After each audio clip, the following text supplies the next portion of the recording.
What is up, everybody? This is Alex from IHE TV, and today I'm talking about the new Netflix movie, Fixed, which a few people have asked for a review on, and I was going to watch anyway, not just because this looks so bizarre on its face, but I actually really like Genndy Tartakovsky, who most people will know for things like the Hotel Transylvania series, and that sick Star Wars Clone Wars show from 2003. I know a lot of people like Dexter's Lab, and I'm a fan of Primal from what I've seen. Samurai Jack as well has some iconic stuff in it too. So as you can see, he's got some range here. So to me, it feels like a situation where Genndy has made how many of them? A whole trilogy of Hotel Transylvania movies for Sony. So he's done 3 for them, and now he's turning around and saying, right, now it's my turn. Where's my one for me? And what he chooses to make with about $30 million budget, estimated right now, is a 90-minute long dog fetish movie. It's trying to be a heartfelt Judd Apatow style gross out sex comedy with dogs as the main characters. So I'm not inherently against the idea of this like gross out humor, all the edgy sexual stuff every 5 seconds. It's just more, you gotta be funny. If you're trying to be a comedy, you gotta be funny. You gotta have jokes that go beyond a dog saying fuck. And they think animals saying swear words is so funny. Maybe the longest running ongoing gag of the movie are these cat characters that show up and they say fucking dogs at least 3 times in one scene, and then it's called back to later. So you get that same joke 4 times. I guess he really wanted to make this pervy, crass, lowbrow dog movie. It's like you've made this so juvenile, it veers at certain moments into directions that maybe could have had a bit more commentary or depth or some structure that's a bit more interesting than this main character dog, this grey one, Bull, who's going to be castrated. So he runs away and all of this. So they can have the adventure element. You can go to all different locations. So I'm kind of more frustrated that the animation and character designs are actually really good in this movie.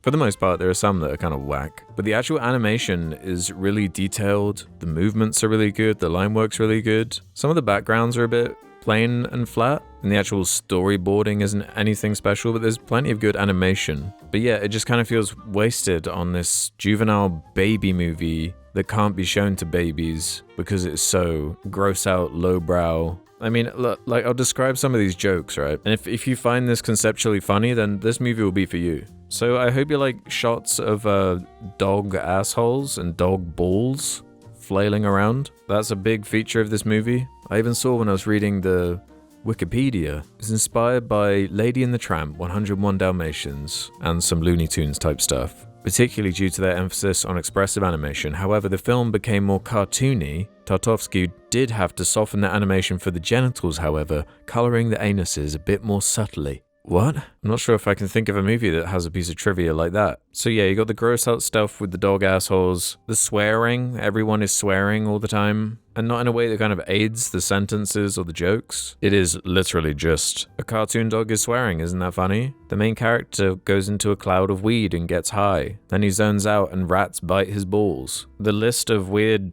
fetishes just starts coming out. The hypnotizing cats, a dog chase scene where about 4 of them hunt down a squirrel and they rip it into explosive bloody shreds. So it's like a whole over-the-top gore joke. Or did I mention the piss scene? That's how they escape the pound, is by pissing everywhere in unison to classical music. And it will turn around and try and be sincere, like the intersex B-plot.